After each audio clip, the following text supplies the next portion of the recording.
তাড়াতাড়ি চো, এত বড় একটা নারকেল নিতে গিয়ে ছাড়াতে হবে। দেখো দাদু, আমাদের বাগানটা কত সুন্দর লাগছে। দাদু একদম ঠিক কথাই বলেছে বন্ধুরা।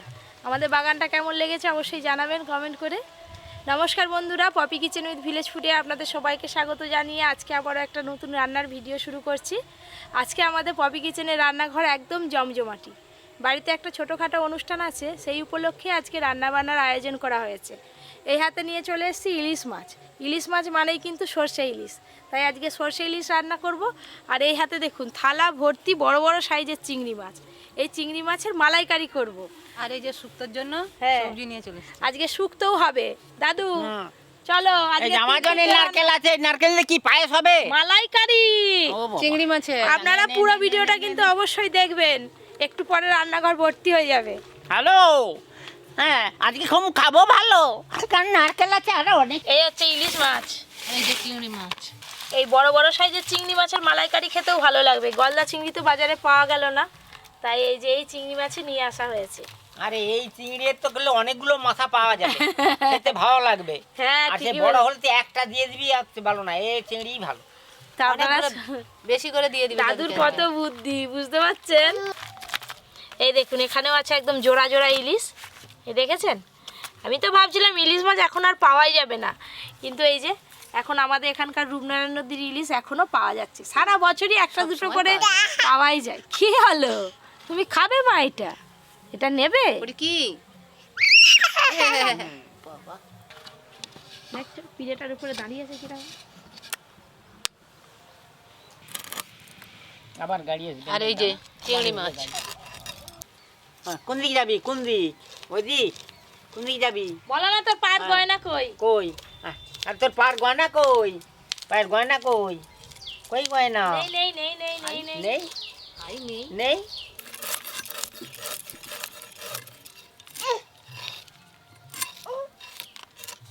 একটা মাছের আঁশ ছাড়ানো হয়ে গেল, এবার কেটে নেব।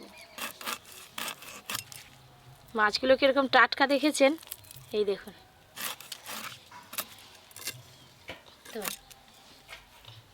দেখ দেখ দেখ। আজকে ইলিশ মাছগুলো সাইজে একটু ছোট হলে কি হবে, এই ইলিশ মাছগুলোরও খেতে খুব ভালো লাগে। এই তো খোকা ইলিশ জানিস, এই ইলিশের এখন স্বাদ খুব। আর দেখবি দু একটা ডিম হয়ে গেছে, যেটা পেটটা একটু চওড়া মতো, এইটা ডিম হয়েছে, তাতে ডিম আছে। মনে হচ্ছে এটা ডিম আছে দাদু। হ্যাঁ আবার সরষে ইলিশ হবে, চেটে কুচে সবাই খাবে। বাবা চিংড়ি মাছগুলো একবার এনেছে বলে জেনেছে। পালিয়া পালিয়া।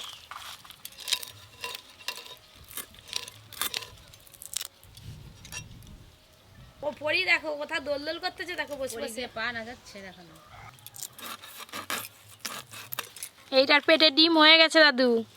এই দেখো দেখলাম, তোমাদের তো ঠিকই বলছে। একটু চটলা মতো দেখতে পাবি, ডিম আছে। এটা তেল, ডিমওয়ালা ইলিশ।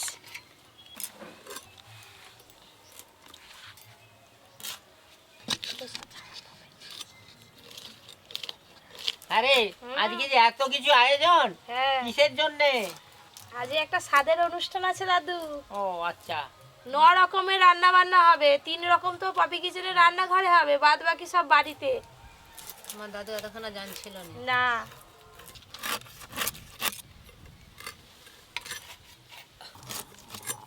তোমার আবার কি হলো পরি?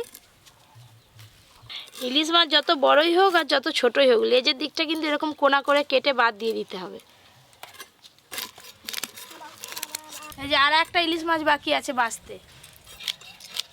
বাবা পপির হাত দেখলেন, একবারে কিছুক্ষণের মধ্যে একবারে ফিনিশ মাছ কাটা। বাবা তোমার আর কম কি বলো, তুমিও কত চিংড়ি মাছ বাছলে। আরে চিংড়ি মাছ আর ইলিশ মাছ। আজ দেখো না গাছে যেমন সজনা ফুল ফুটলে পড়ে দেখো সেরকম লাগছে।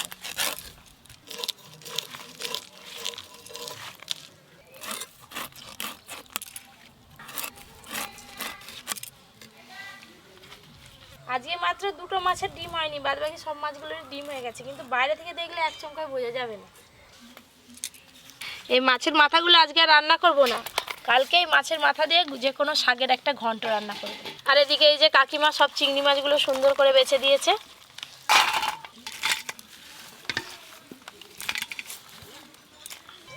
কাকিমা গুছিয়ে নিয়ে আসো, আমি মাছগুলো ধুয়ে নিই। জায়গাটা পরিষ্কার করে নিয়ে যাচ্ছি।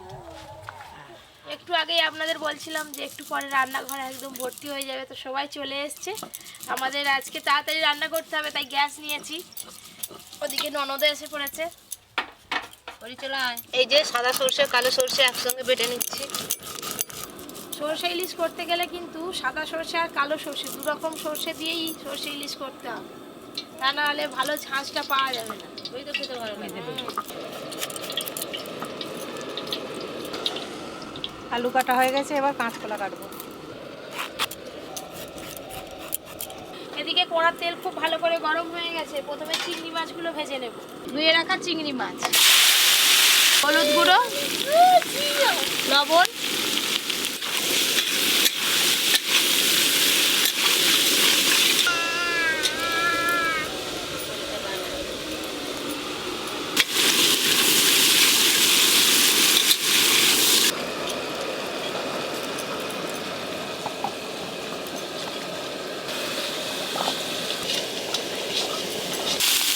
মাছগুলো খুব ভালো করে ভাজা হয়ে গেল। এই যে এবার তুলে নেব।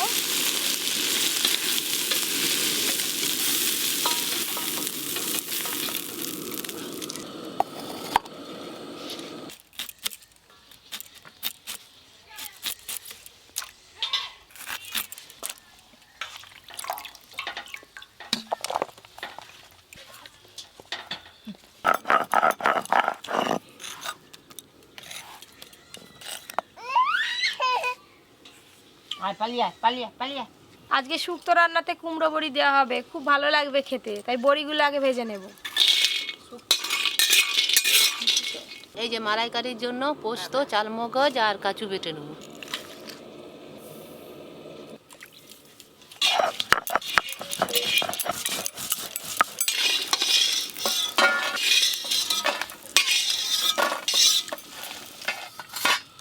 শুক্তো তৈরি করার আগে কিন্তু শুক্তো সবজিগুলো খুব ভালো করে ভেজে নিতে হবে। তার মধ্যে করলা আগে ভাজবো সর্ষের তেল। শুক্তোর জন্য এই যে কেটে ধুয়ে রাখা করলাগুলো ভালো করে লাল লাল করে ভেজে নেব।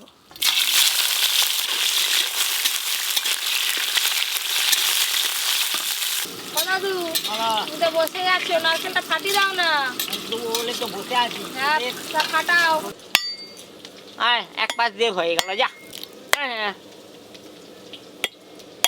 আয়, খুব ভালো পুড়েছে রে এই নারকেলটা। এখনো ডাঁটার সিজন হয়নি, আর একটু শীত পড়লে। করলাগুলো বেশ ভালো করে লাল লাল করে ভেজে নিয়েছি, এবার তুলে নেব।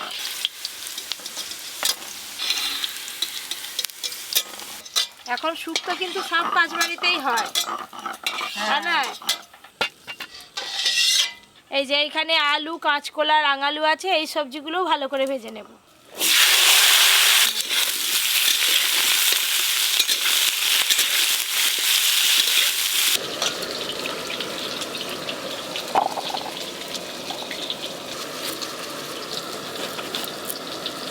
ও বেগুনটা খুব নরম গো।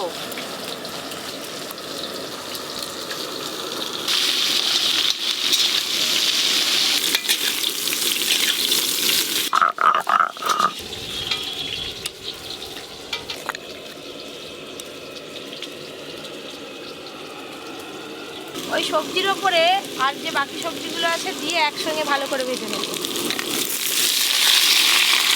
হলুদ গুঁড়ো, লবণ,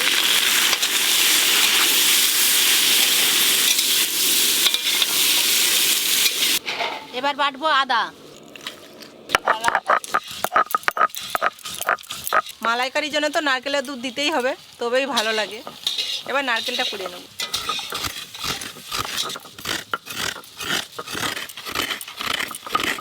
শুক্তোর জন্য সব সবজি কিন্তু বেশ ভালো করে একদম লাল লাল করে ভাজা হয়ে গেছে।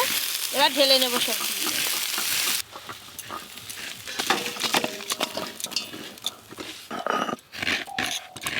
আদাও বেটে নিলাম।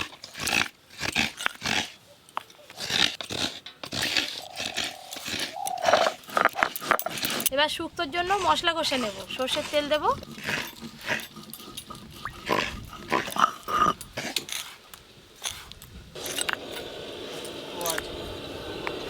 এবার বাটবো রসুন। আমার হয়ে গেছে।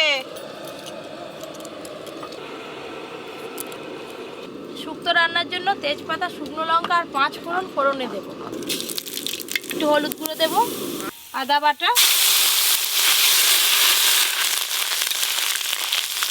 এবার হচ্ছে সর্ষে বাটা দেব,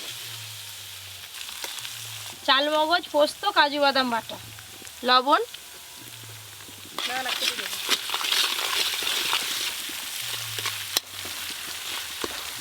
একদম অনুষ্ঠান বাড়ির মতো শুক্তোর স্বাদ পেতে গেলে আপনারা কিন্তু অবশ্যই রাঁধুনি বাটা দেবেন। রাঁধুনি বাটা, রাঁধুনি দেওয়ার পর খুব বেশি নাড়তে হয় না, 2-1 বার হালকা করে নেড়ে নিয়েছি। ভেজে রাখা সব সবজিগুলো দিয়ে দেবো। ভেজে রাখা করলা, এই যে এখানে 1 বাটি গরুর দুধ নিয়েছি, দিয়ে দেবো।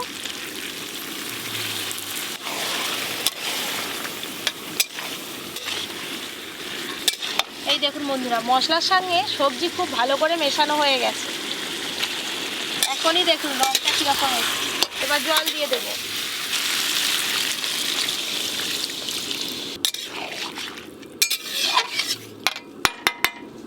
এদিকে শুক্তোটা হতে হতে ওদিকে ইলিশ মাছে লবণ হলুদ মাখিয়ে নেব। লবণ, হলুদ গুঁড়ো,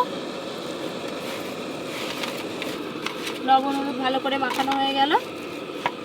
জল, নারকেলটা একটু ভালো করে চুকুড়লেই নারকেলের যে দুধটা আছে বেরিয়ে যাবে।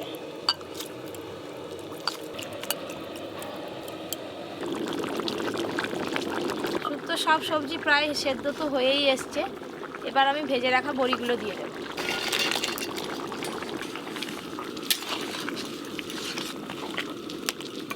এই বড়িতে যে ঝোলটা আছে সবটাই টেনে নেবে।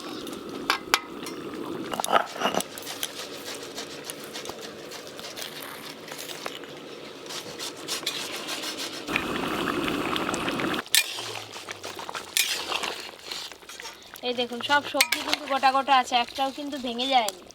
আর এদিকে এই দেখুন সজনে ডাঁটা সেদ্ধ হয়ে গেছে, বাদ বাকি বড়ি সবজি সবই ভালো করে সেদ্ধ হয়ে গেছে। এবার চিনি দেব। শুক্তো রান্না করলে শেষকালে একটু ঘি দিলে কিন্তু খুব সুন্দর শুক্তোর স্বাদও হয় আর ভালো গন্ধও পাওয়া যায়। ঘি,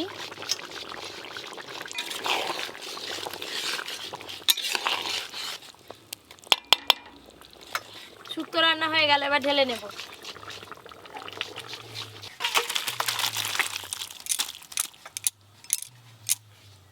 এই যে এখন একটু ঝোল ঝোল দেখাচ্ছে, একটু পরে ঠান্ডা হয়ে গেলে কিন্তু বসে যাবে, বড়িতে সব ঝোল টেনে নেবে।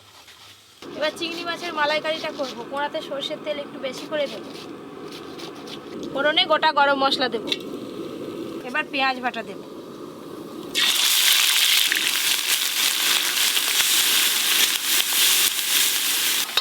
পেঁয়াজ বাটার সঙ্গে সঙ্গে আদা রসুন বাটাও দিয়ে দেব। রসুন বাটা, আদা বাটা,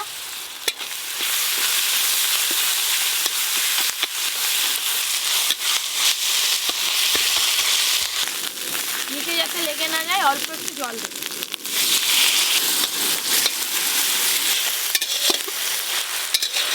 পেঁয়াজ আদা রসুনের কাঁচা গন্ধ চলে গেছে, টমেটো কুচিগুলো দেবো আর তার সাথে সাথে পোস্ত, চালমগজ, কাজু বাদাম বাটাও দিয়ে দেবো।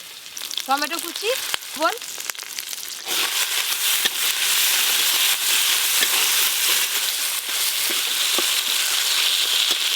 লঙ্কা গুঁড়ো দিয়ে দেবো, হলুদ গুঁড়ো, কাঁচা লঙ্কা,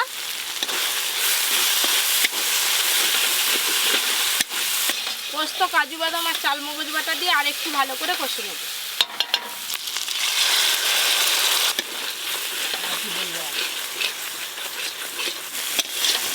খুব ভালো করে মশলা কষানো হয়ে গেছে। এই যে এখানে নারকেলের দুধ একদম রেডি আছে, কোড়াতে ছেঁকে দিয়ে দেব।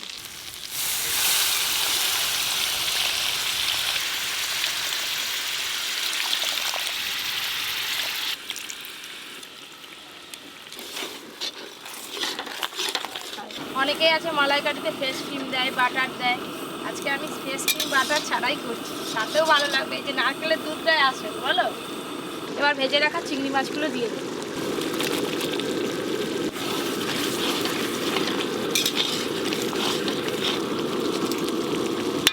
মালাইকারি নামানোর আগে একটু চিনি দিয়ে নামিয়ে নেব। আর কি বাকি আছে রে? তো মালাইকারি হয়ে গেল। এবার ইলিশ মাছ নে তাড়াতাড়ি নে। আর একটু বাকি।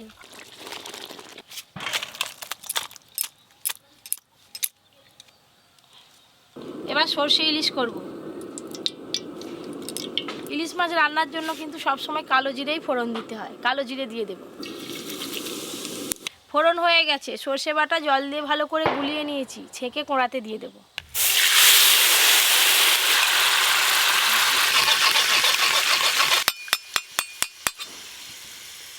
হলুদ গুঁড়ো, লবণ আর দেবো চেরা কাঁচা লঙ্কা।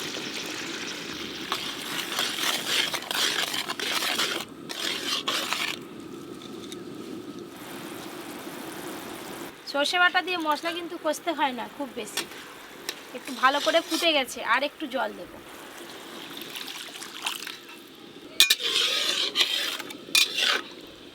ঝোলটা ফুটে গেছে, লবণ হলুদ মাখানো ইলিশ মাছগুলো দিয়ে দেব।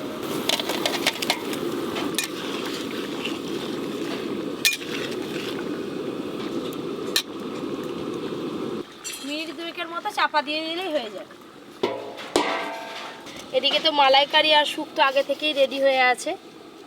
বেশ খানিকক্ষণ হয়ে গেল, চাপাটা খুলে দেখি। আর চাপা দেবো না, একটু ভালো করে ফুটে গেলেই নামিয়ে নেবে। সবশেষে ওপর দিয়ে একটু কাঁচা সরষের তেল দিয়ে দেবো।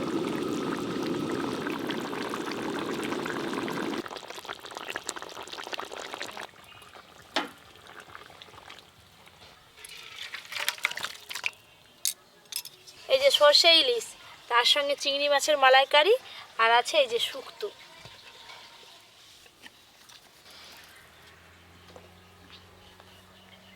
স্বাদের অনুষ্ঠানে কিন্তু এইগুলো দিতেই হয়। সব কিছুই রেডি করা আছে। এই যে এখন তো আর নতুন শাড়ি পরতে পারবে না, তার কোলে রেখে দাও, আবার মা আশীর্বাদ করে মিষ্টি খাইয়ে দাও। কাকিমা জোরে শাক বাজাও।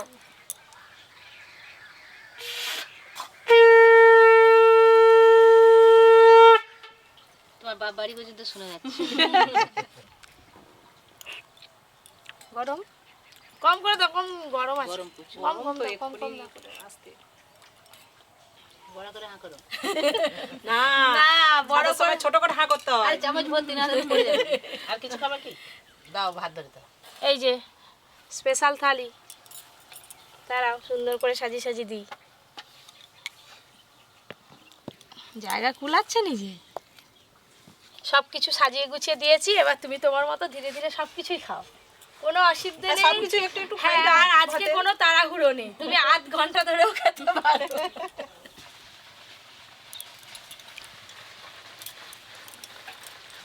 পরে উঠে পড়েছে, ওই করে মা চলে গেল, আর আমরা সবাই মিলে এবার বসে পড়েছি। এই যে সর্ষে ইলিশ, আজকে আমি লেজা খাবো না, আমাদেরও কলা পাতা প্রায় ভর্তি। দেখো এই যে পটল ভাজা, কি সুন্দর করে ডিজাইন করে কাটা।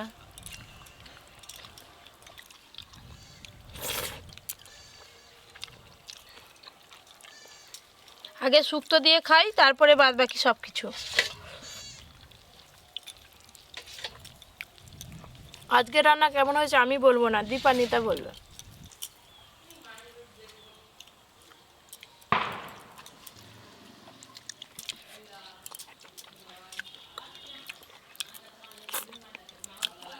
স্বাদের অনুষ্ঠানে কিন্তু ছেলেদের থাকতে নেই, তাই খাবারটা দাদুকে বাড়িতেই দেওয়া হয়েছে। দাদু খাচ্ছে ঘরে, আর আমরা খাচ্ছি রান্নাঘরে। ইলিশ মাছ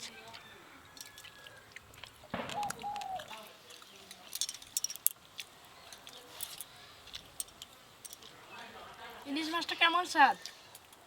ভালোই লেগেছে।